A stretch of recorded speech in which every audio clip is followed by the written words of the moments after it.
This episode was recorded back in 2022 when Dennis was still the CEO at Smallpdf. He has since stepped down from that role and is currently active as a venture partner at 3VC. You want to have a partner that, at least understands what you're doing, because sometimes shit hits the fan. And then you need to go to your bank and say, we didn't hit the EBITDA goals that we had in the business case. So we don't want you to cancel the loan because we have to pay back the loan all at once.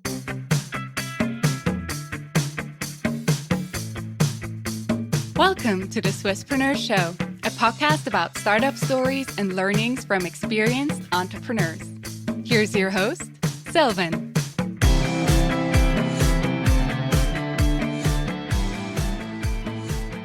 Dennis, a warm welcome back to the Swisspreneur Show. It's a pleasure to have you here again. Thank you. I think second time, right? Third time actually already. Is it? Matis was in there as well, so there's a little relation. Right. Great to be back and looking forward to the conversation.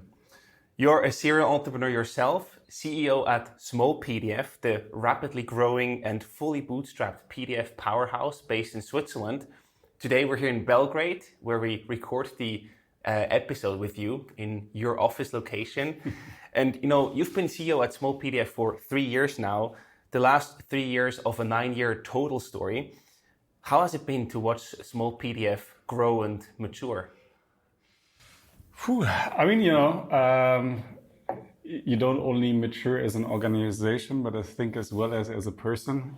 Specifically, if you get 2 kids in the 3-year span and need to manage an organization that grows, as you say, rapidly. I think from when I started 3 years ago at 10 people and now at 140, 3 locations, 2 entities with the acquisition. So it's, amazing to see. It's stressful to manage, right? So as a reflection for sure, because the company undergoes so many big changes that you just need to undergo to keep up with the expectation from the people and cope with, I would say, the output and the impact that you want to create as an organization, right? So, obviously, if you're 10 people, you don't need processes. And sure, start it just off works. Yeah. In one office and, just throw bottles over the table if things don't work, and then things will work afterwards. That doesn't work from, 20, 25 is usually the first breaking point that you reach, where you need at least a second level of management or certain processes in place to actually scale with the people. And then I think for us, the second focal point was about a year ago at 70 to 80, when you really need to have proper domains, strategy in place, and think about, how to go to the 300, 400, and at least, don't need a perfect plan to go there. But I think if you are at the 80, 90 people range, you will not be able to change the organization again dramatically.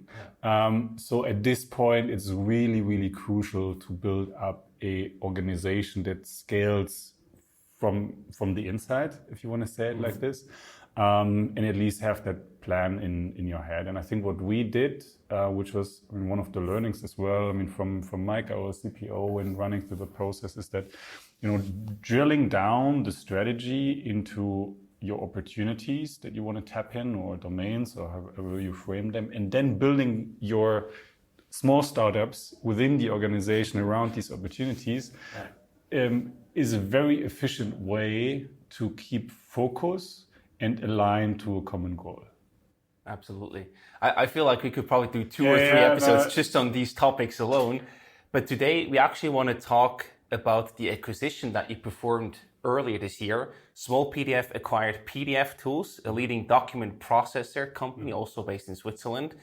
But you actually have been partners for quite a long time before that. So please walk us a bit back. How did you meet, and what actually initially started this partnership with PDF Tools? Yeah, so it's a very long and funny story, but hopefully as well you can draw some learnings from that.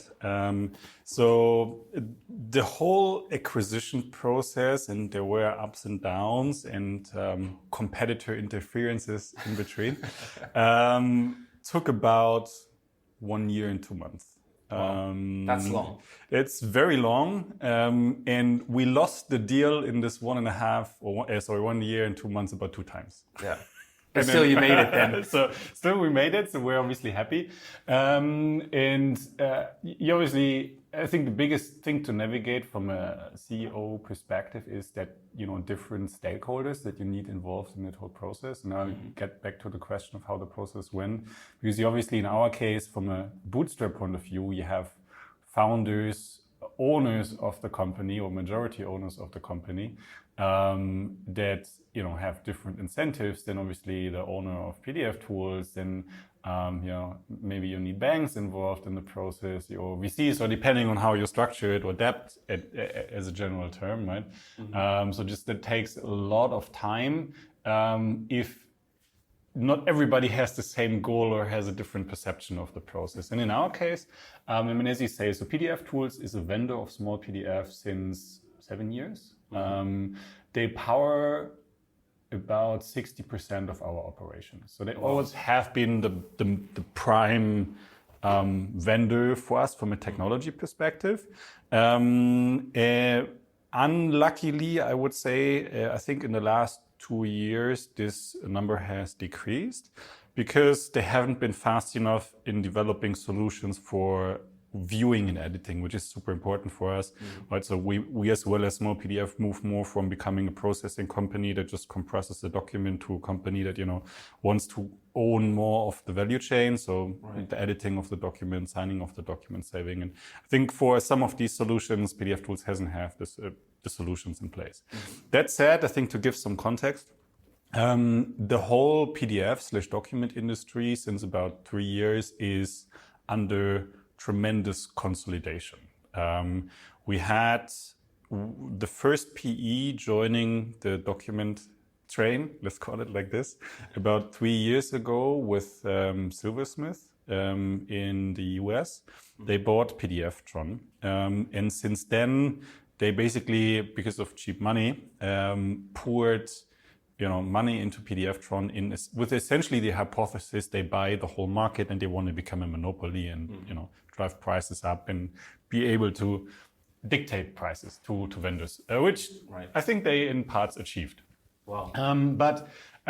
So what happened is that they, I think, did 9 acquisitions now in the industry, and the industry is not big, so you have maybe 30, 40 players. And that's quite a market size. Yeah. So and everybody's profitable and well off.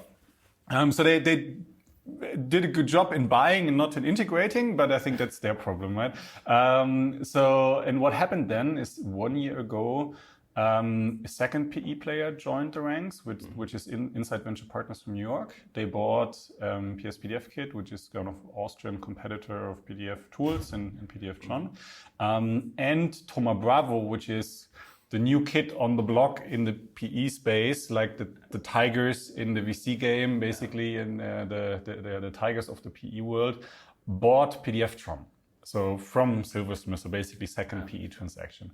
And that accelerated, the whole consolidation, and I think drove the discussion on the Smallpdf end of, okay, now we have, obviously a lot of vendors and we're trying to structure our contracts the way that we're not dependent on one, but PDFtron bought 3 of our vendors, and then we only, within Smallpdf, essentially had PDFtron and PDF Tools.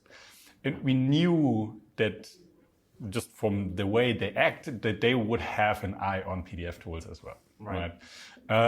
Luckily, and I think that's in the end as well the reason why we won the deal, we had a very good relationship to Hans, which is the former owner of PDF Tools, and obviously 6-7 years of relationship built, right?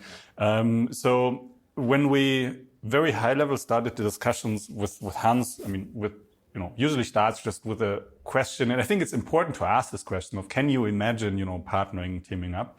Sure. He basically mentioned that he's thinking about retiring and, just going into the process, and he actually could envision having a conversation about, price and So I went to the board and basically said, look, this is a no-brainer for us because we could get majority independent from a technology perspective. As Smallpdf, we don't own core technology yet, but it's a huge field. Companies are growing there. Digital transformation is happening. Paper to digital is driving that whole thing, right? And they have 1,200 contracts. Yeah, they actually own contracts with the majority of the Dach insurers and banks and Swiss military and the Post. Even the solution for the Swiss Post e-signing solution behind. So there's a great customer base. So this would be a no-brainer if we have the chance to do it and the ability to do it, right? So I think it always goes hand in hand. Exactly. And then I was super happy when we reached the point of the first term sheet, which was, I think, in March or April 2021. Signed the term sheet, was like, yeah, amazing. This is going to fly, and we'll just close this out in 2 months, and then everything is happy. And then 2 days after we signed the term sheet, I got a call, which was Dennis, PDF John reached out, and they bid 3 times what we agreed in the term sheet. Wow. I will very likely move with them. So we are like, okay. I mean, no matter, what happened, if information leaked or whatsoever, and I think that's not important to drill down there. This was like a bummer, and we're sitting there like, oh shit. Okay, so the price tag that we had in the term sheet was reasonable and affordable. Yeah. We cannot afford what they are bidding. It's just, and we don't want to afford it because it's way too much. Yeah.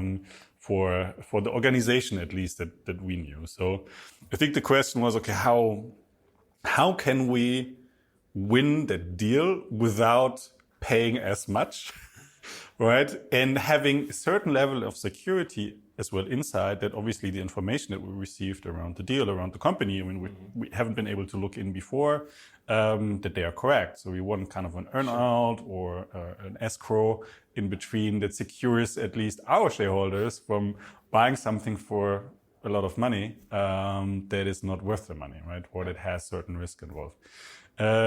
So I think this was when the struggle in the Chewy process started, right? Because we needed to emotionally connect and try to win the deal not on money, but on terms and succession. Which I think, was not only a play and a strategy, but something that we truly believe that we are better in. Because, I mean, looking at PDFtron as an example, they obviously have more money than we have, but they're in Canada. They don't have the best recognition in the industry from a culture perspective. So it was clear to us that we will be the better successors. And that we just have to find a way how to structure the offer, I mean, as well tying towards possible succession of the organization, leaving the identity to move forward. And I think this is what we then, over the course of 3 months, tried to build in a conversation, I mean, from trust to structure to deal, to in the end convince to sign a second term sheet, which was way more expensive for us than the first one, but still in a range where we felt, okay, I mean, value for price, right? And value for us is not only revenue and EBIT, but it's defensive anchor because we own the core technology, and as well decreasing dependency. That basically brought us to the point, I mean, we announced in, I think, end of February, beginning of March, the acquisition. But you see, right? So from first term sheet to acquisition was a year. Yeah. Because there were factors as described happening in between. Plus the initial discussions before were about 3 months that we had to actually come to the point. Absolutely. First term sheet. I want to quickly go back to the phone call where you received the information that your competitors basically offering so much more money for the same company. How did that make you feel? Were you scared? Were you pissed a bit that this is happening? How did you feel when you got this phone call? I mean, it's like an emotional roller coaster, right? So 2 days before you sign a term sheet, and I mean, usually, at least in my personal history, I would say term sheet succession rate for me is like 70-80%. Right. So I'm quite confident that usually when you pick a partner, when you agree to terms, if you're transparent already in that process, you will actually get it to close. So I mean that obviously broke the house, and I think what I learned over the past as well is that when these things happen, and obviously it's shitty news and you don't feel good, 1 hour after the call, but I think to digest that information over a day and just think about how to frame tactics to go around is the easiest way to approach it. Yeah, you will feel bad, you will have a bad night. This is just life of an entrepreneur, but there are always solutions. I mean, even to now the problem of they outbid us by factor 3 on the offer, and we cannot afford what they want to pay. Right. Why didn't you give up then? Was the deal like just too big to fail or too important to fail for you? Or why didn't you say, no, we tried it, this is like way out of what we can and want to pay, let's just stop it here and not move forward? I think so for me, I think Mattis would have stopped the process. I just had the feeling that, if we lose that thing, to the story of Smallpdf itself, and as well the dependency that it creates for us, because then all of a sudden all of our core technology sits with one vendor, and they can dictate the prices for us, which they, as well intended in the past, right? So we knew what was coming. Was like we at least should give it the maximum tries we have. And if we don't hit the goal, and obviously if the attention would have been from Hans, and I think I'm really happy of how it ended, just to make the maximum money out of it. He could made more money out of it, with the downside of, I think, right, very personal perception, not having the right partner to succession for PDF tools as an organization. So you basically saw a win-win for both sides to continue the conversation. Exactly. So I thought, on the one hand, I need to convince our board to up the offer, and that included in our case as well to start talking with banks, what we didn't do before, right? So there was a whole new level of complexity that jumped into the process, because you need to agree to terms, you need to check, okay, there are only 3 to 4 reasonable banks for this size of transactions in Switzerland. So you need to start a process, you need to have a bidding, right? You want to have good terms that they offer. So, but that aside, I think it was really about we want and we need to win that deal. So let's try. Yeah. And looking back, how do you wish that you had started earlier? With the acquisition talks and the conversations, because basically it seemed that you then now made it, right? But that you were almost too late to the party because of the huge M&A and acquisition game going on in the market. I think that's a fun one, because for us, obviously this whole acquisition and organic growth is the overarching topic that you're talking about. Is always a topic in board meetings, but we've been as Smallpdf so laser focused on organic growth, product-led growth, focused on the organization, that we initially always said, having another company, I'm sure we'll come to that, cultural differences, integration, processes, different tools. Is that something that we can afford as, at this point, 70, 80 people organization? We don't even have people who have, next to maybe myself, who have experience in M&A processes and financing rounds. So how do we manage that whole thing? And all of a sudden, your company grows by 30% in people. So how will this affect the whole thing, right? And I think you tap into this massive level of complexity that you at least, you need to have the confidence of solving it. You need to have solutions. And I think that would be the wrong level to approach it, because then you start to write a 20-pager and, make a lot of presentations. But to build up that confidence of, okay, PDF tools, on the PDF tool side, it's adjacent market. It's adjacent product and tech. And we don't need to, just put things together if we don't want to. I think drove that confidence of, okay, so looking at it this way, it actually is a bit simpler than we would expect. Hypothesis proved wrong now. But at this point, it was like, okay, confidence increased. I think we can manage. Yeah. But you had to get to that point first to really feel that confidence. Totally. If you don't have the confidence to integrate, and I think it's one of the big. I mean, I think looking at other startups and as well, consulting, being venture partner of a fund, I think they're, more and more I see the benefit of doing acquisitions with a big if, which is it really needs to fit. Yeah. Right. And you need to have the capability of actually succeeding with that. Yeah.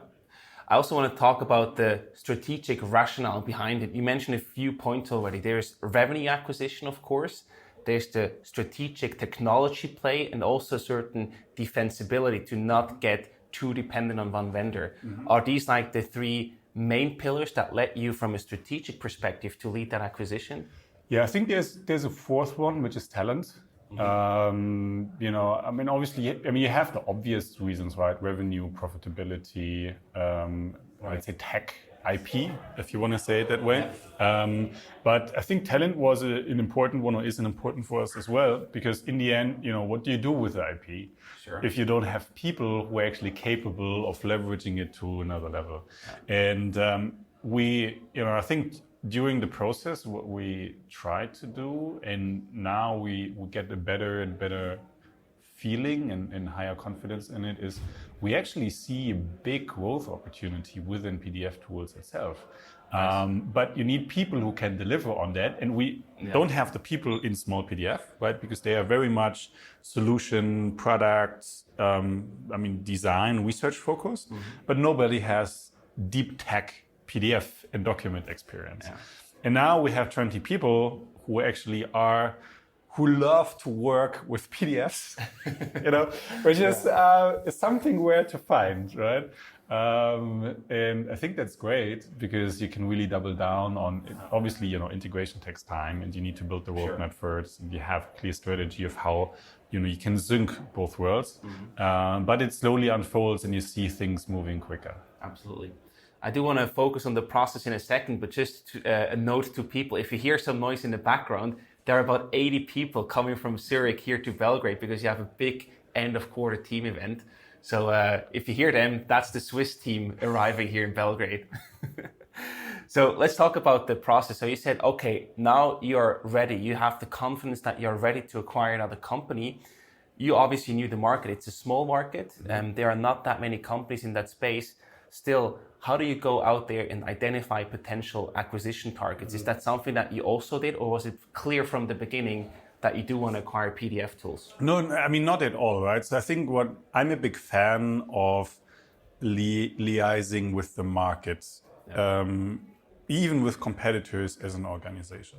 So I think the first thing that at this point, Christoph, our COO, myself did 3 years ago was buying a plane ticket and visiting all of our competitors and the people in the market the first thing that when I arrived as a CEO, because you want to get that feeling of who's who, what are they striving for, what do they identify with, and I think you can ideally see two things. One is, where are they heading to? They need to be vocal about it. But if you are vocal about what you're doing and you're not a one-to-one competitor, it's usually a nice conversation. And I think you can have a reflection of, does it make sense what we do versus their beliefs? Yeah. And do you need to adapt? And just get a feeling for the whole kind of movement that is happening in the market. Right. And then two, and I think this then ties to the ability at all to acquire to acquire companies, is why do they do what they do and what's their background, right? At Smallpdf, we had, I think, the chance to acquire 4 or 5 companies now in the last 2 years. And what we figured out is that for us, VC-backed companies don't work in our case, right? Because the VCs want always a lot of money back. They have very different incentives. Whereas Smallpdf is bootstrapped. We're more sustainable. The focus is to build a generational company, right? So it only works with the same values and the same identity. And then I think you can figure out who kind of shares the same values, who is bootstrapped, or at least only has business angels in the background, or maybe very passive investors, which would work, but not that aggressive 10x shooting for the moon game. And I think this is how you can frame possible targets. Where I would be very hesitant about is jumping into these discussions of would a partnership make sense very quickly, right? So you want to build trust, you want to get an understanding. So I think having, 2-3 lunches or dinners before, and luckily our industry is not big, so the 15-20 players, you have talked to them. I mean, they visited us, we visited them. Nice. You can identify, who could be a potential focus. And I mean, in the PDF tools case, it was obvious because they power 60% of our operations. So who else? I mean, PDF Tron we cannot afford, and we don't want to afford because it might not be a good fit. But this was obvious. Yeah.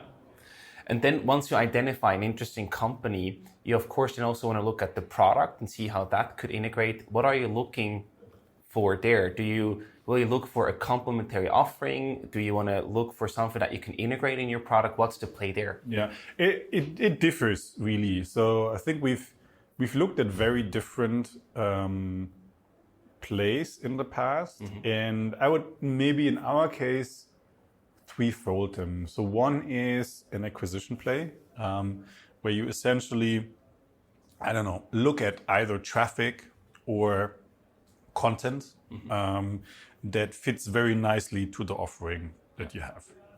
In our case, when we are in a document space, so naturally, to make an example, you would look into templates, whatever is happening there, document creation as a general term, right? So I think this would be natural things on the acquisition side for Smallpdf to look at and see if there's anything that, you could even think about very much one-to-one competitors that just, plug and play. But there needs to be very good fit in, joining together, because otherwise, and the belief that, it creates something bigger than this thing, which is not easy to get in terms of belief. Right. The second thing that I would say is tech, IP, everything around that, right? So I think depending on which train you are as either VC-backed company or bootstrapped or whatsoever, you want to make sure that you own your core.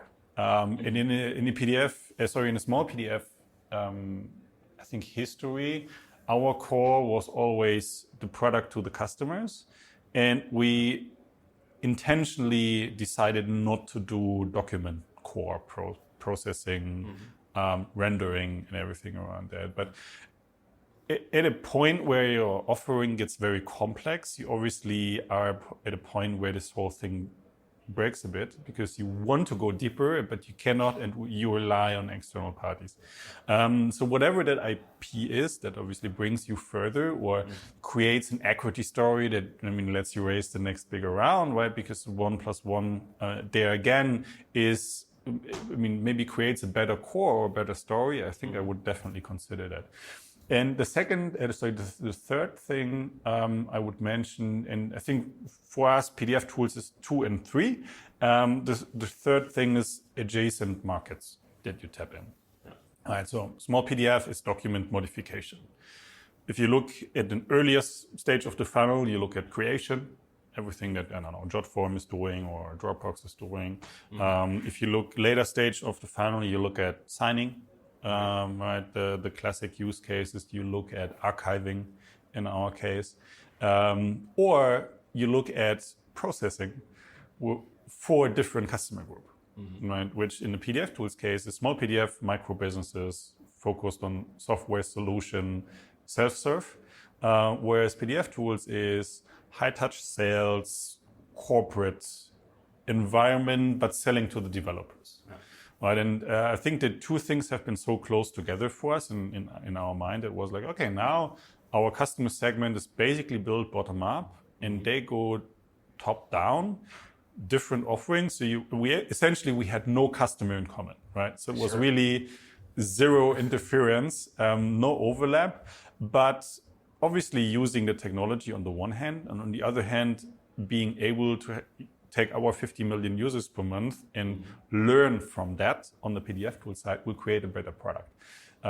So I think this adjacent market of, an ability to say we have now UBS, we have Credit Suisse as a customer, obviously opens a different level of trust. I mean, that's a very interesting thing, right? You basically can make the technology, the product better together. But with PDF tools, you also have the Salesforce and the B2B channel that you can open up.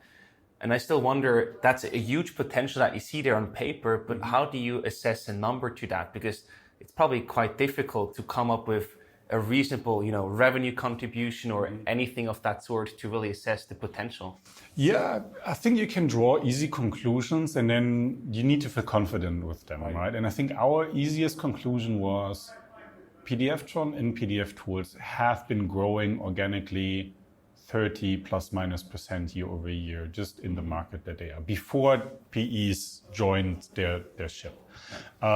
So what we have been confident with is PDF tools by itself hasn't been on a growth story because it was never a focus for them in the past, was we think we can actually get them to 30 plus minus % year over year.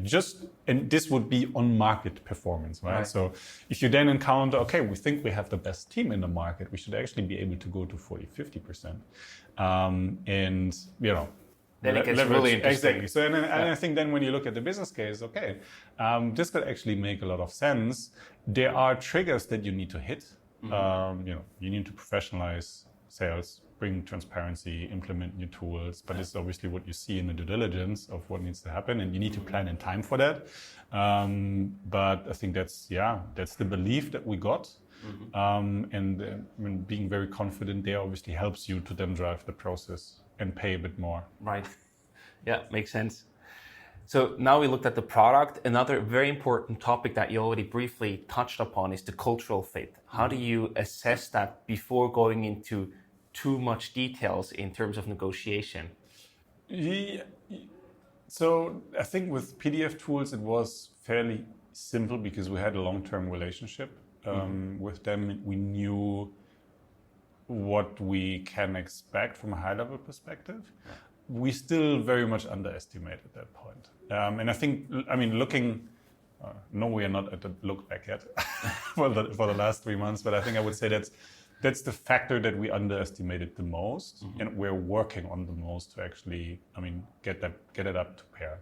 Our hypothesis was the companies share the same values because both are bootstrapped, and both are very much focused on employees that love their craft, building bottom-up motion, and just ensuring that in the end the customers as well love what you build. And I think that fit very nicely. We knew that we have a tremendous difference in ambition because Smallpdf, 100% year-over-year growth, 10 to 140 employees now in 3 years, right? Whereas PDF tools was basically flat in growth, 20 people, quite constant over the last 3-4 years. So our hypothesis, which proved wrong, was as we share the same values, we can actually align the ambition. But that wasn't the case. That wasn't the case. I wouldn't say that wasn't the case, but this is the biggest struggle that we're working on at the moment. And I think it's fair to say that we learned a lot, as well from our employees, from PDF tools employees in that process, right? And maybe it's a very easy thing that we didn't consider, but ambition is part of the culture, right? So I think we just oversimplified in the due diligence to come to a conclusion that, that's fixable. And it is fixable. It just takes more effort than we initially expected to say, okay, now 2 companies are kind of chasing the same goal and kind of a joint organization. So you need to allow both sides to actually create values that both sides share and commit to, right? Right. Because, you don't want to take over from one or the other side, and you don't want to lose the people because talent has been one of the core hypotheses to actually make the acquisition. Sure. I would say that's the biggest piece that we're working on at the moment to, call it a big success and not only a success. Looking back, when you did the culture assessment or the ambition assessment, would you do anything differently to get a better feeling or to get a more realistic picture? So we challenged it as well, internally a bit and did a retrospective. Obviously, it reflects a lot to what you're allowed to do in the due diligence, right? So, in the case of PDF tools, we decided with Hans to not inform everybody in the process. Yeah. I would say ideally you do cultural assessment interviews with all employees in the due diligence, because then you can very clearly pinpoint 80% fit, 20% don't fit, or what do you want to have as an organization, and clearly say, okay, we expect we'll lose 30% of the people because they don't fit us and we don't want to change, as an example. Sure. Yeah? Yeah. And I think this is a total fair assessment, but you can obviously only do that if you get closer to the people, or you have to draw overarching conclusions, which are not ideal.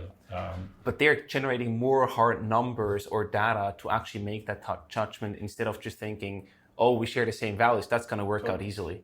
Totally. So I think, and therefore that's a big learning. I think one thing that I learned as well now, we looked a lot into success cases and which companies actually had successful M&A strategies, and what were the success factors for that. And I think what stood out to me, it might be pretty random, is Cisco, which at least in the last 20 years had one of the best M&A and most successful M&A strategies in the world, and mainly powered by that cultural assessment. And not only assessment, but I would say the enforcement of the change, right? So they took 2 years to basically integrate a company, and they had a very clear plan of, even before the acquisition happened, of what they are looking for, and then adapting the process to that, right? So big cultural gap, what needs to happen, adjust that, or take time, to build common values, to build a common goal, whatever it is in the end that is basically missing, or that you assess kind of as a difference factor. So, and I think that has proven to be the right approach. And the second thing is just no compromises, right? So I think the worst thing that can happen is you have two companies and you decide to keep something from both and meet in the middle, right? Yeah. So the classic thing of you have two offices in one city, and they're differently painted and they have different logos, and one company works still on Mac and the other on Windows, and they just don't align. So I think this is just there. I would make no compromises. Is pick one, be transparent. Why you pick one, and pick the best one from both sides, but that's the only way to go. You got to make clear decisions, otherwise you have to compromise and everybody will be unhappy. Yeah. Well, if you make a clear decision, you might lose some people, but that wouldn't have been a good fit. But you have clarity, and it's way easier moving forward. Right. Yeah. You also mentioned due diligence. That's of course part of every acquisition, right? What did you focus on there in the due diligence process? So for us, what worked really, really well, and I would actually always do it the same way, is we during the term sheet phase and I would say initial pre-DD, you do have access to some data at this point, right?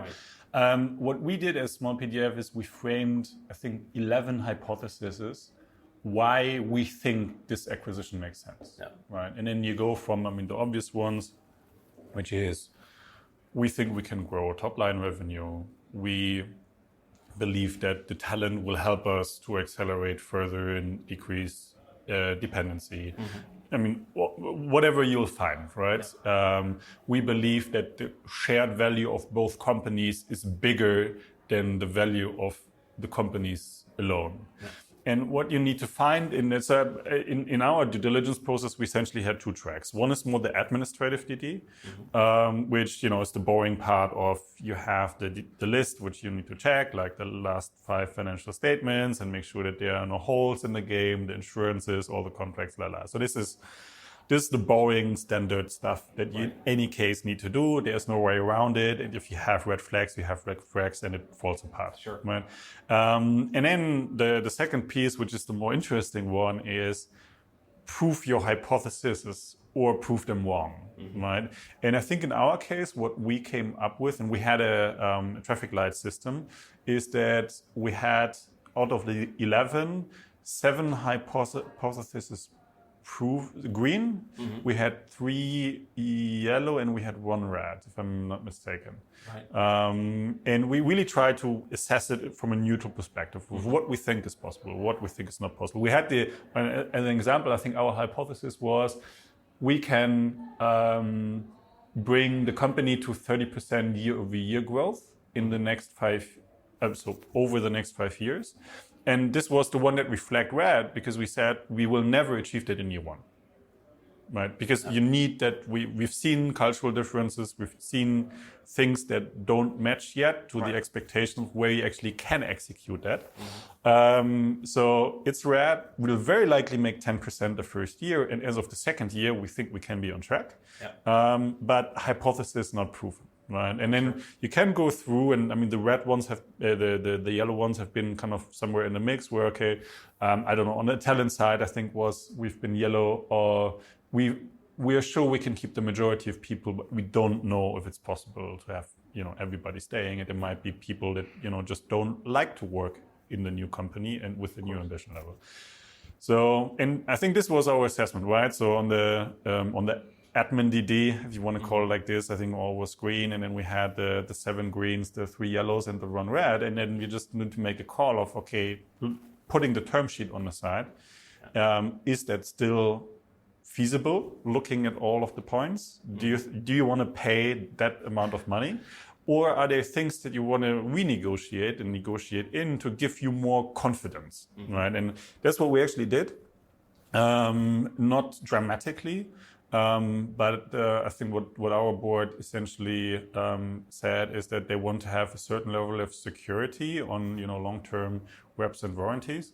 Sure. So in the end, what we did is we said, price is fine, but let's put some guarantees in there that just help us, we will not be able to assess everything now. And let's agree to that. And we don't want to, because otherwise the deal would take half a year, right? Yeah.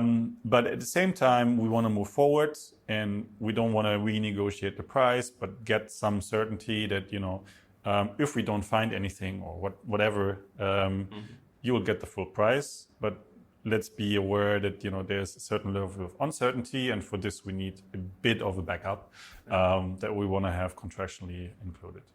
Makes a lot of sense. And talking about the price, how did you actually end up with the price that you were paying? There was no real, I would say, logic behind it, right? So I think for us it was trying to navigate the discussion to what is the minimum agreement that we can reach by committing to a better successor, to be a better successor of PDF tools. And that was very much a 2 or 3 months, discussion and, us coming closer and upping and them going a bit more down, and then finally say, okay, now let's settle there. And I think, I would say from both sides, this was the maximum. So we've been close to not reach an agreement that I think both sides would have been capable of doing. Is that probably the sweet spot where you want to get to in these negotiations? Not from a Smallpdf point of view, right? So the lower the better, and obviously, Sure. We always have the reflection to the first term sheet, which is like, it hurts. It hurts. Should have been faster on that one. But I can live with it, and I think I'm generally happy with it.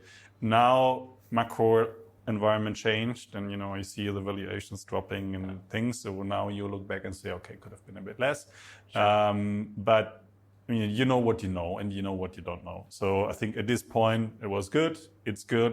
Let's make the best out of it, and I think everybody got their fair share. Fair point. And the share price, or the acquisition price, better said, that's also, of course, also something where you have some negotiation room. You can pay all in cash, as you did. You can pay in shares. You can have an earnout. How did you structure the deal? What made the most sense for you there? So for us, as being bootstrapped, the prime focus was as simple as possible. Because you can ideally, let's say it like this, in an acquisition, I would say you have a 3-year earnout, and because you want to incentivize people to stay. We had the case now that Hans said he wants to work further, but I think have a bigger focus on retirement. So there was just no chance to put this earnout piece in the equation. So we basically said, okay, if that's not the case, then equity doesn't really make sense, because there will be no active contribution moving forward. And in this case, for us, it just makes sense to say, okay, we'll buy 100% one-off. We have the full control. And with one, we'll basically do it all in one. I would say in the most cases, at least when you do an acquisition to further scale, integrate, and you do it for the team, you should include an earnout, right? Yeah. Because you want to have a person staying on for 2-3 years, being incentivized on reaching the same goals that you have, and then just working into the same direction. Right. And what about, in that case, it didn't make sense, but also share participation to pay a certain amount in shares? Because if it's a long-term cooperation, that also aligns incentives, right? Yeah, yes and no. So, I think for us, it was very much, what's the interest rate that we pay if we involve a bank? Right. What is the internal interest rate that we get out of the valuation increase? And then offsetting both, right? And this was so obvious to say, at this point, I think we've been around 1% interest rate from the banks. So it's like, this is money that is for free. And we'll definitely hit 1% valuation increase over the next years. So at least that was our assumption. So we're like, okay, if we can somehow make this work, we will do one-off. Yes, maybe involve a bank in that equation, but at the same time, really make sure that we are very flexible in paying things back. Because obviously, we all feel better when we don't have debt in the organization. I mean, there's no real reason for feeling better or worse with debt in the organization or not. But, I think the most healthy organizations that you see are bootstrapped, management funder-owned, plus profitable, and have no debt. Yeah. And also in that case, it's very easy to forget, but to give away equity is probably the most expensive thing you can do, right? Totally. So if you have the option of going into debt to finance the acquisition, that's in the long run much cheaper. Exactly. So, but you need to play the long-term game, right? So I think in a classic VC case or acquisition, you would have definitely played the equity card, because it's cheaper to finance, right? Yeah. So you don't have to involve cash. If you really believe in something big long term, I think debt is always the best way to go. And interestingly, what you see now more and more in the bigger financing rounds is actually that combination of both, right? So that you have 10-15% equity component, but always tied to like a 5% debt component, because of the bet. Right. And if you lose in any way. But then at least you have a 5% loss on the bank as well. But at this point, it doesn't matter. And I mean, for the scale, you at least have a bit more money to play around with and capitalize the organization. Was it difficult for you to convince the bank to finance you? Or was that an easy case? That was, in our case, too easy. And I mean, we engaged 4, obvious banks in Switzerland. We got 4 offers. We played them out. Sure. That's a smart thing to do. To get the best deal. And in the end, I think we halved the interest rate that we had initially from them. So that worked really, really well. And, I think in their case, what we've seen are very... no advertisement. I don't name labels, but it's a very different approach and understanding of the case, right? So all of them want to make money, and obviously, business loans and business debt is a good way to do that. Specifically, if you have a profitable organization that you lend money to. But what you want as as a startup or a scale-up or whatsoever, is you want to have a partner that at least understands what you're doing, because sometimes shit hits the fan, and then you need to go to your bank and say, we didn't hit the EBITDA goals that we had in the business case, so we don't want you to cancel the loan because we have to pay back the loan all at once. So shit hits the fan. And I think this is just a feeling that you need to create through the process. I mean, they obviously make their risk assessment, but I think within that risk assessment, you can really nicely see, who understands your business. And then obviously you have the contracts from them, which is super different. I mean, we see 4 of them. So from a 50-pager, right, with a lot of terms and conditions in Arial 6 pixel, to a 4-pager for the same amount with better conditions, which is very clearly structured, and you can directly point out what are the things that they want and what are the things that they don't want. It's super interesting to see these gaps. So also here, keep it simple. Yeah, I mean, totally, right? So, I mean, we, as an organization, I think generally speaking, you don't want to have a bank involved a lot, right? So it's just money, and ideally it's money for the better, so you can do something with it and then grow the organization forward. But there's no value in it or talking to them, because they do their job and they do their job good, but they will never help you to grow the business. Right. And I think this is a bit the perception and the intention that you need to have with the whole calls. I mean, okay, I now need to figure out who's the least annoying, best possible deal that you can get. Yeah, it's very transactional. So you want to make sure you get the best deal. Obviously the banks will tell you something different. It's about relationship building and having a lot of lunches and dinners afterwards, which doesn't make any sense. But yeah, it's transactional. It's I want money, I need money. Do you have it? Yes, no. And if what's you the want price? exactly, what's the price? I'll pay it. And then please shut up as long as I pay it back, right? If there are problems, a different game. You got to talk, Right. You actually paid 30 million all in cash, and you publicly announced that on your website. That's always also a thing to consider, right? Do you want to announce the acquisition price, yes or no? Why did you decide to announce it? I think we just wanted to make it transparent. To employees as much as to the public, right? So I think that one of the discussion items was, we've been generally very transparent to our employees, but if we announce it to employees, anyway, the information will spread at some point, right? So, okay, then we can make it public as well. And obviously we needed the consent of Hans to do it. Sure. But I think generally speaking, and to me, nothing speaks against it. So I'm not the biggest fan of these, 1.5 billion valuation raised for 100 million. But I think in this case, it just, it determines the value of the company that we bought. And I think it's a testament as well to what Hans did and the PDF Tools team did in the past. As much as a statement, obviously from our side to say, we are in the game. Exactly. And PE players in the world, we definitely don't have the pockets as you, but very likely we have a better deal offering in terms of succession than you. So be aware. Exactly. It's also a signal that you send to the market. Now, you talked to us and said that the whole process took 1 year and 2 months. Mm-hmm. Along all these processes, did you also employ any external support from M&A advisors to legal support? Or asked differently, what did you do yourself with your own internal teams, and where did you get help from the outside? So generally speaking, we did the majority of the work, bank allocation, the business forecasting, internally, because I believe that you need, this is core to your business. You need to believe in it, and you need to build it bottom up. In our experience, more from the buy side with M&A advisors, everybody who is listening now, sorry for that statement, don't really add value. So the only value that they add is being a neutral role in the middle and maybe playing out parties against each other, which from a buy side perspective is just nonsense, right?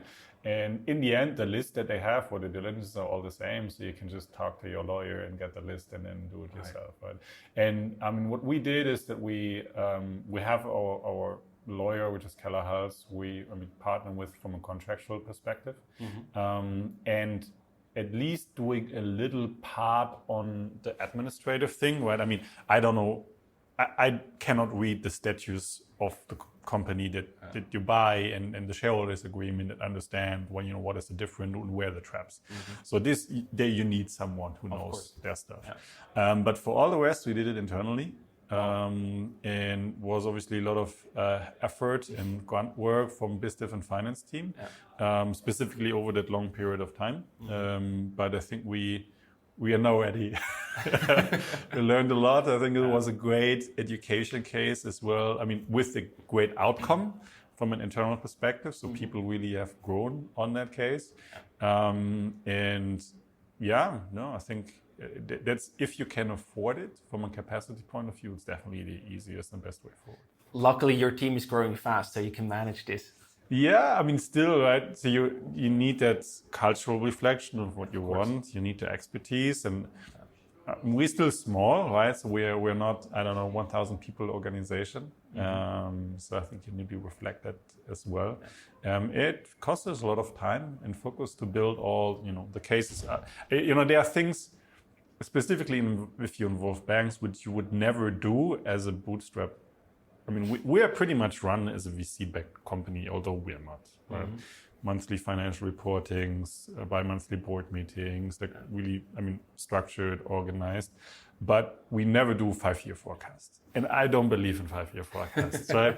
But you need to do a 5-year forecast if you want to have a loan. I think these are just the complexity that you add. And if you can find a bank, though, which when you tell them, look, we'll build you a 5-year forecast, but be aware that we don't believe in that. So if you want to have one, you can get one. You can get conviction as most on the past performance of the company. Right. And I think this is where you should draw your conclusion from. And for the rest, let's roll the dice and be happy with it if that's your compliance task that we have to do. Yeah. There's one last point I want to talk about. Now the deal closed, you acquired PDF tools successfully. You briefly already touched upon the integration that followed afterwards, right? So how do you decide, whom you want to keep in the company? How do you want to structure the products? Do you want to keep their brand or not? How do you decide and integrate these things? So we definitely underestimated a little in PMI, so the post-merger integration efforts, right, that you have to do. Luckily, I think if you structure the due diligence in a way that I framed high level in conversation around, the hypothesis that you have, you already get a glimpse of what you need to do, right? So you need to work on specifically the yellows and the reds. And this is usually the focus that you should have. But there are definitely some things that we learned now which really help in that kind of integration, which is external change management.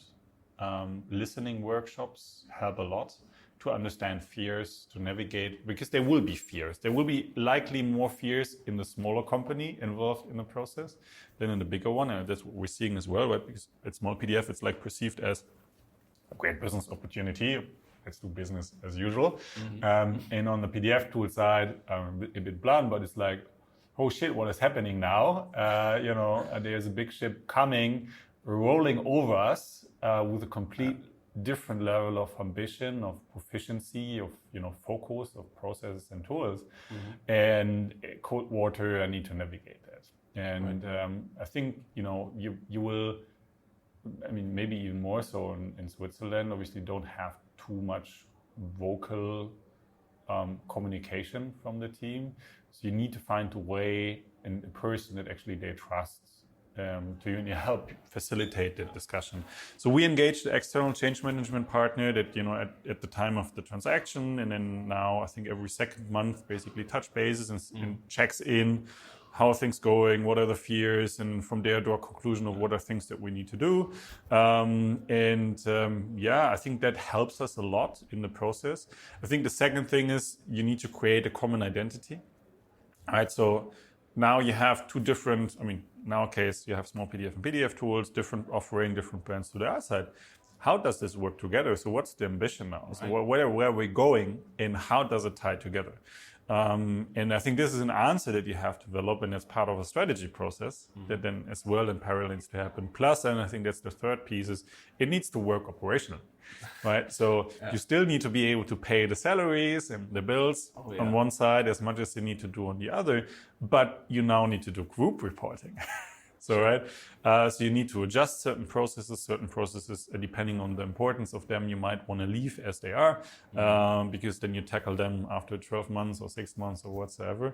So I think it's really going through that list of, okay, what do we need to do from a people and culture perspective? What do we need to do from a strategy perspective, operational perspective, and to touch all of the things from even, engineering processes. Is it Scrum? Is it Agile? Is it whatever you're running on, right? And how to tie the things together, because you want to be in sync as organizations. So we actually took now 4 months to the first time let PDF tools run in OKRs, which Smallpdf is running since 4 years on, and intentionally said they don't need to run in OKRs for the first quarter that we're a joint organization, because there will be so much stuff new and to learn for them that it doesn't make sense to force them too much into process.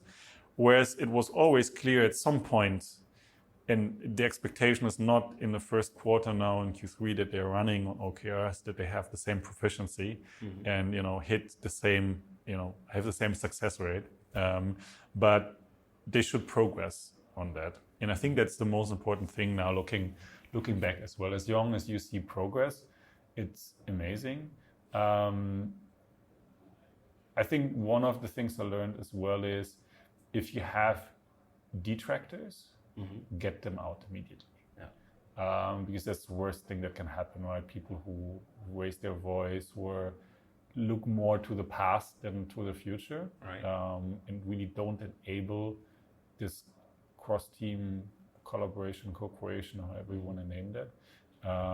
It's so costly if there's someone who actually breaks all the things that you're trying to build. That I would always recommend, if you see this happening, don't even think about a performance improvement plan. No. This is just Now, after all these blood, sweat, and tears, would he do it again? Yes, yeah. So I think for us, it's even now a great success. We already leveraged a lot of business. I think we might even overachieve the first year goal that we have on the PDF tool side. So it works. Things seem to work that we intended to have. I truly believe that's not in all of the cases the case, right? So I think we did a great job on the hypothesis, and now just try to prove them right or wrong, depending on where we landed. So I think for us, it's definitely something that I would say would do again, but the post-merger integration takes so much effort and time that you need to think how to institutionalize it if you want to do it regularly, right? Sure. And I think that's the point where we are at the moment, of thinking about how. So is that something that we want to do continuously? If yes, how big are the targets? Because obviously can only as bootstrapped organization, you can only afford as much. And if we do that again, how can we be way more efficient in the whole process? Not waste one year and 3 months, but maybe do it in 6 months plus 6 months, so that within 1 year you have transaction plus integration actually done. And the second question, obviously, what is the focus field, right? That sure. You're actually tapping into. But yeah, so super pumped, very happy, and a great learning, I think, for the whole team. With I would say the prime key takeaways really being, it takes way more focus and time from you than you would expect in any case. And I think we had already very high expectation to that. Plus, ambition is culture. And I think that really 1 + 1 can be bigger, not only from an equity story point of view, but as well from from operative point of view in running an organization. And Dennis, we like to wrap up the conversations with some rapid fire questions. Fire.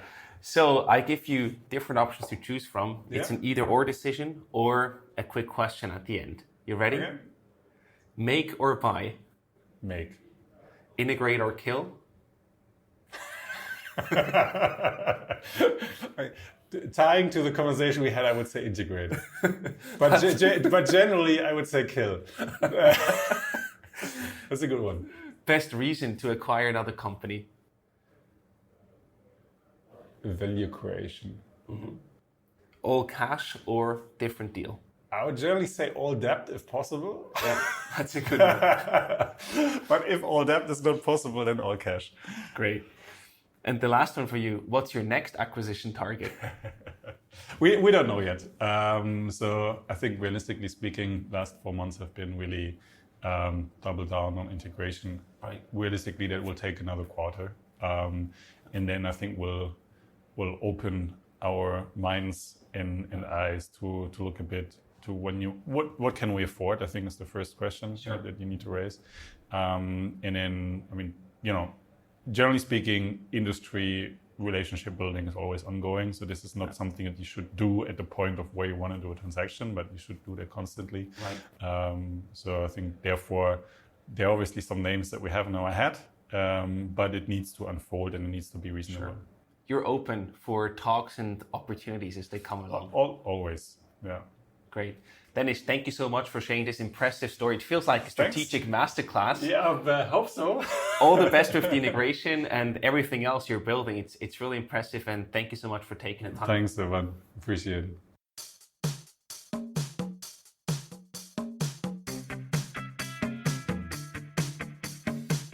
We hope you enjoyed today's episode. If you did, you can support us by rating our show on Apple Podcasts. This way, we can reach an ever-growing number of aspiring entrepreneurs.